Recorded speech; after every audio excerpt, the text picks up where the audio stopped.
Oui, bien sûr. Ça roule, ça enregistre. Oh yes, we're doing this No, whole thing in French. No, we're not. I can't. Je m'appelle Lady Gaga. Oh yeah, no, then we can do. J'habite à New When York. you do the drops, right? Yeah, maybe we can do like we can do like a little. I can do drops in French. Yeah, a little ID And at the end. I'll practice them and you tell me if they're right before I do But that sounded great. You have a lovely accent. Thank you. Okay, let's go. It just goes to show that private schools are actually good for you. I'm smart. You're smart. I really am smart. Yeah. So, well, this is something we're gonna. Well, you know, I don't need proof of that, but we'll find that out about you. That you're a smart person and not a superficial person, which is something very surprising because you live in a world of image and of pop culture, and it seems to me that your whole message is about actually bringing substance to that very glittery world. Yeah, absolutely. I mean, really what I'm trying to do is use fashion and art and technology and performance art, fuse it together and make pop culture something that is a bit more artistic and full of expression, as opposed to something that has, a lot of negative connotations and lives in this superficial environment. It's art to me, so let's bring it all together. Yeah. And, it's hard to miss you. I don't know if you walk around like that in New York City every day. I do. You do, really, yeah. Because it's middle of the afternoon in LA, and you look like you're about to go out. Yeah, well, I'm at rehearsal. I like to inspire the dancers and the choreographers that I work with to understand the lifestyle and really get what I'm trying to say. For me, it's really about the work. So it's not about me showing up to perform in front of a show that's been put together for me. It's about collaborating with the artists that I'm meeting. All the dancers were handpicked, and we looked for girls that lived and breathed the lifestyle that I do. And yes, for me, this is how I am in the grocery store. So.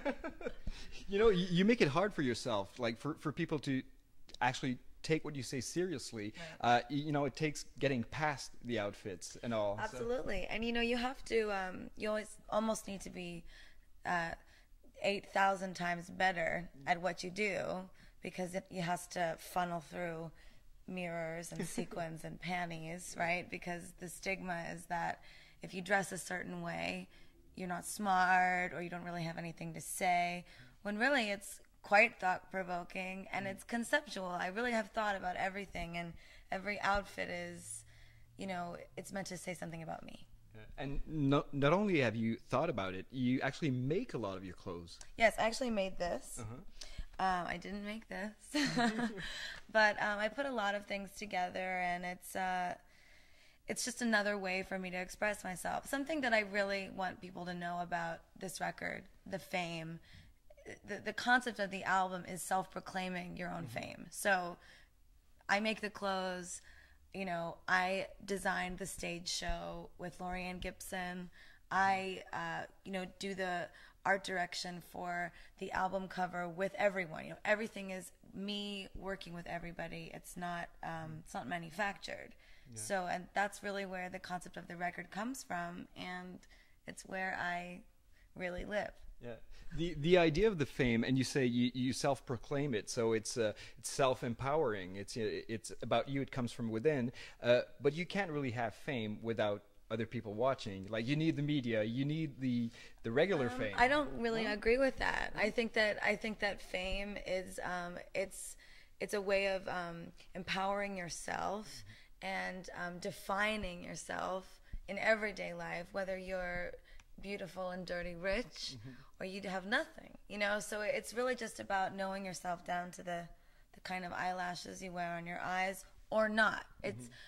I also want to make it clear that just because I dress this way doesn't mean that everybody should. I would encourage it because it's fun, but the fame, it's not about all of those external things. I know I sing about in Paparazzi on my album, I sing about wooing the paparazzi, but if you listen closely, the lyrics are also about my struggle with love or fame, or can I have both?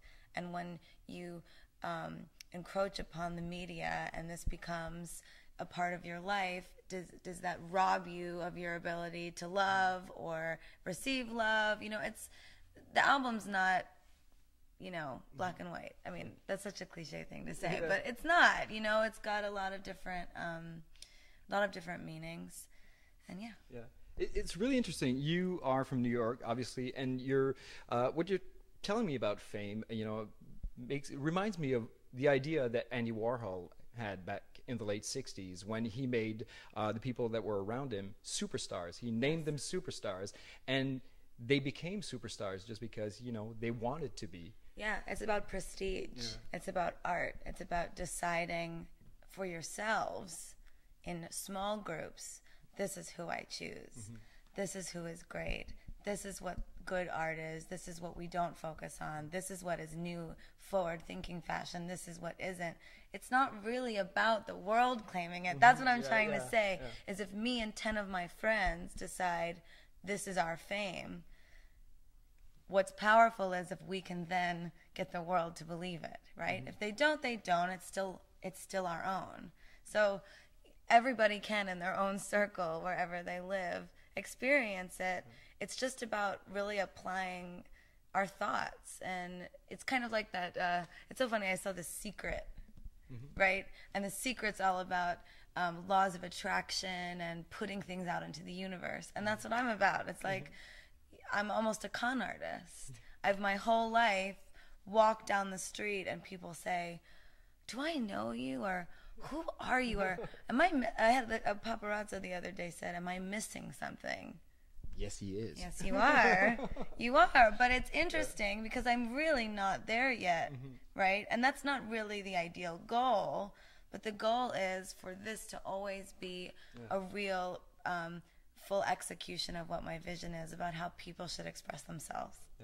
I just mentioned Andy Warhol. I was wondering if he was like an influence to you in general, not absolutely. I think, lots of artists from the late 60s, the 70s, David Bowie's a big influence. The idea, yes. I think. Still nod to David Bowie. Yeah, no, this is just like a magnet. Like I'm trying to get him to come to me. So I think if I just have one of these on me at all times, it's like a superhero patch. But a lot of these figures, Madonna, it's really about persona. It's about applying what you believe in to the world and to the people around you. Sure, Andy Warhol's an influence, but so are a lot of different artists, and the avant-garde and future and saying things just in a new way, but still vintage. So it's like vintage future, retro space, so yes. You let's talk about music a little bit. And you mentioned David Bowie and the whole glam rock era. I'm guessing is a big influence. There's a beautiful song on your album. I think it's called Brown Eyes. Because I just got the album, so I can't remember all the titles. And that song has just the guitar parts are it's like a slow glam rock song. Yeah. I love L.O.V.E., that record. J'adore. That song, it's a very simple record. I actually used to date a rock star that I will never reveal to the public who he is, but it's about him. And he had a girlfriend. Well, he's got brown eyes, so that narrows it down to a few million people. Exactly. But he had a girlfriend, so the record is about falling in love and having an illicit affair with somebody, but you have to say goodbye. And I originally decided to finally write it because I said, well, I can mask it because everybody has at some point fallen in love and lost somebody with brown eyes. I would imagine, unless you live in some bizarre part of the world where everybody only has blue eyes. If you listen to more of the B-sides and some of my earlier work, which I'm excited to leak slowly to the world, that's a very central nexus area of the sound. It's glam, a little bit heavier guitar, it's slower, it drones, it's got a little bit of 70s but 50s sort of John Lennon melodies, and it's very dramatic. That song, I sounds like I'm crying every time I hear it. I always, I always think I almost sound not like myself. I mean, I sound so like myself, but also so like, in pain, and I really love that record. Yeah. There are also throwbacks to the 80s. There's a song called Boys, Boys, Boys, which is an obvious like answer or reply to Girls, Girls, Girls by Motley Crue. Well, it's funny because not very few people catch on to these things, believe it or not. But I actually intentionally went into the studio one day and I said, I want to do my version of Girls, Girls, Girls, and I want it to feel like an AC/DC record through like an intense pop Euro funnel. And that's what we did, I love that record. I really wrote that record just to impress a guy that had long hair and looked like Nikki Sixx. And it did. Now you have to shoot like an X-rated video with like guys dancing. Oh no, that video is most definitely going to be a tribute to Video Girls. Bobby Brown, Tawny on the car. I mean, I'm definitely going to do like a whole White Snake kind of like tribute video. Yeah. So there's everything on your album. There's like obviously disco, electro pop, but there's that rock thing, that goes throughout. And I read somewhere that you said you wanted to make dance music for people who like rock music, so they can dance to. Well, it started really when I was living on the Lower East Side, which I still do, but I'm in Hollywood a lot now working. I wanted to do a live performance that all of my rock and roller friends would A, want to go to, but B, want to go to whether or not they knew me. Just something that they could jam out to and have a good time and get wasted. And so I put together a show with me and a DJ, Lady Starlight, who is a go-go dancer on the Lower East Side. And we spun vinyl with my beats on it, and I played keyboard over, and then we go-go danced to Black Sabbath. It began there, right? And then the show became my lifestyle because I was playing so frequently. And then the records started to change. Okay, so now the music is, a funnel interpretation of this live performance. I mean, it's so funny. I couldn't do one without the other. My live performance is 100,000%. The fashion, everything, it all influences the music and vice versa. So the rock and roll influence is really, it's a tribute to my life. I mean, that's my lifestyle. So yes, I love rock and roll, but it comes from a real place. You mentioned LA and New York. Could you be who you are without New York City? No. Because could Andy Warhol be who he was? I mean, not to put myself with Andy Warhol. No. But you seem to like epitomize this idea of this like New York club culture. It's funny because I never really realized that about myself until people start to tell you that you're things. I didn't start wearing a lightning bolt on my face until people said, God, you're so Bowie. Yeah. You're so glam. You got this real 70s thing. And so I said, okay. And then I had a lot Insane. I had a couple of records and I'm listening and I'm looking through and I'm looking at the pictures and I'm going, oh my God, like I can't even, it's like you discover things about yourself and then you find references in history and you become even better at it because then you can learn from your teachers. But yeah, New York is, I mean, no offense to Los Angeles, but the street fashion and the life culture is not really me. It's not where I came from. So for me, New York is the petri dish of my musical soul. It's like just the organisms and everything, the sweat, the smell of the city. I became a dance, club culture figure only after I really became it, if that really made, like I didn't in my mind say I want to become that. It was just like I worked and I performed and then all of a sudden it became who I was. Yeah.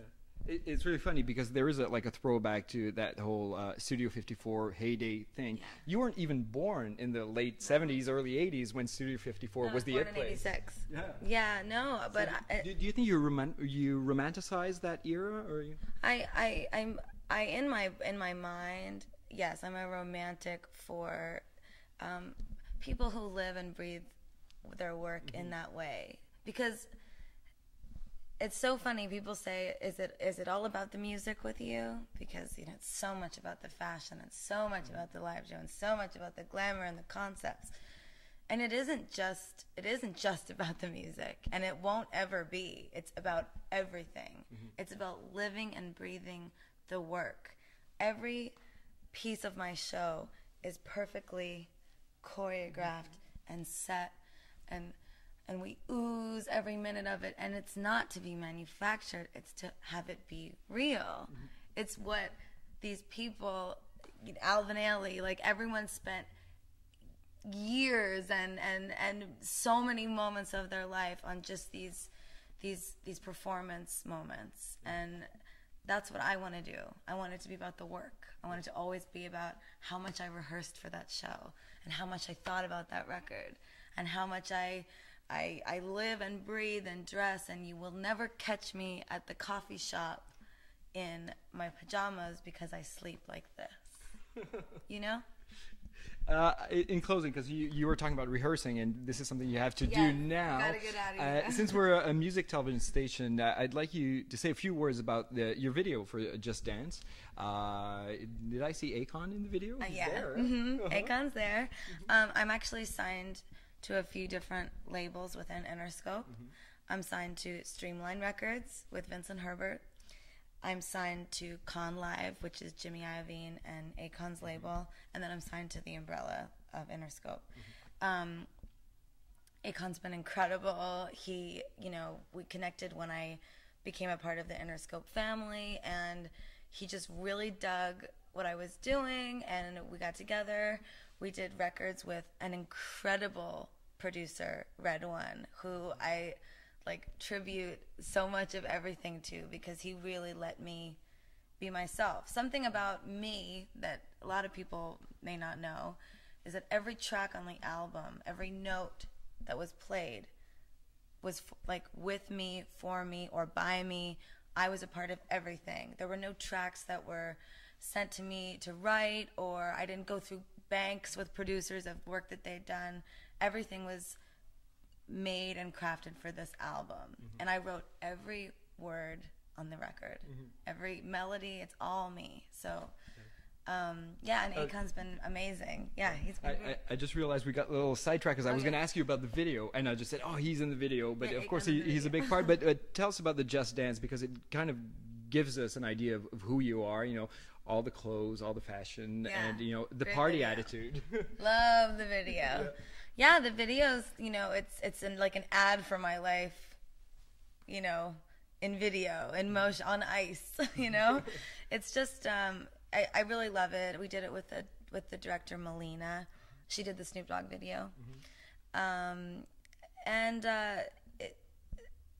song is, it's not rocket science. When you're wasted at the club, or you've smoked too much of something, or you're high, or whatever's wrong, or you had a fight with somebody, just dance. And it's just kind of about life, when there's something in your way, just dance through it. It's a great party dance record, and I wrote it in 15 seconds. It was like one of those things. Me and Red One were like bum bum bum bum, and the video is honest.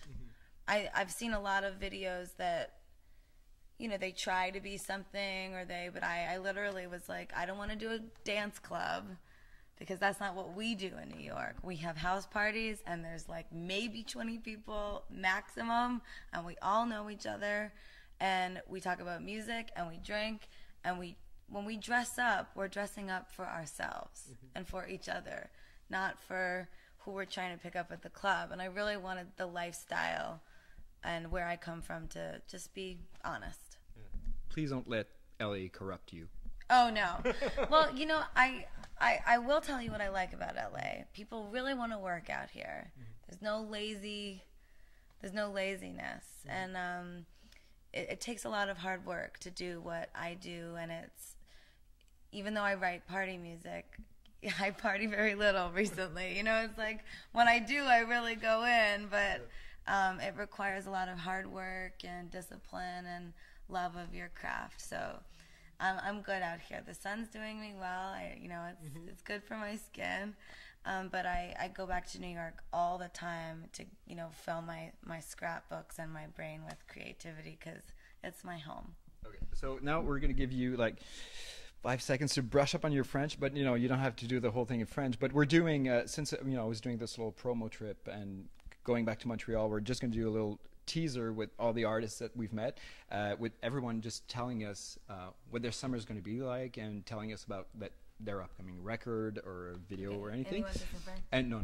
Well, you can do whatever bit you can do. I work for a show, for the news show on Music Plus, which is called Infoplus, which is info and plus. Infoplus, as you said. So you can just say like, hey, like this is Lady Gaga and my album's coming out. I forget the date. It's on June. I don't even. It's not even official. No, I think it's like July 14th. Yeah. You can say this summer and Cet été. And you can say whatever you want. And if you can, like at one point just mention, and you're like gonna hear all about it on Infoplus or something. Or you can just Infoplus. Infoplus. So you can introduce yourself and say. Ça c'est bonjour, je m'appelle Lady Gaga. So far so good. I'll just say je m'appelle Lady Gaga. My album is coming out. You can say it in English. My album is coming out this summer. My album, The Fame, is coming out this summer. The Fame, you haven't mentioned the name.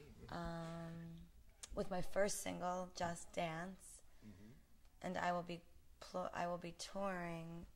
Oh, are you coming to Montreal soon? I will be in Montreal very soon. Or how do I say? I could say I'm touring Le Monde, du Monde. My tour du monde. Is that how you would say it? I'm doing my Mon tour du monde. I'm doing mon tour du monde, and I will be coming to Montreal shortly. You will be hearing all about it on Infoplus. That is awesome. Excellent. We're hiring you, by the way. Well, no, why? You're gonna be a VJ. Oh no. Oh, wait, I've got to fix my hair. That's hot in here. Bonjour, je m'appelle Lady Gaga.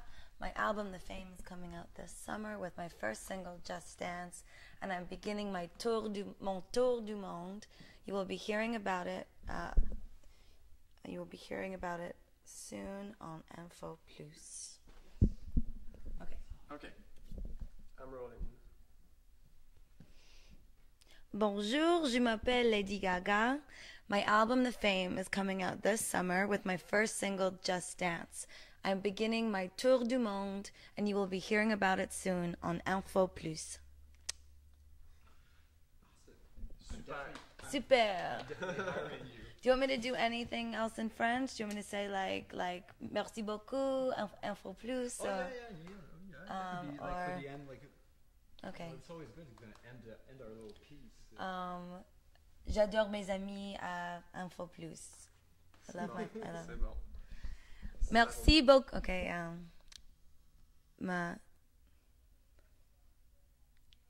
Merci beaucoup. J'adore mes amis à Infoplus. Au revoir. Excellent. Thank you so much. It was great.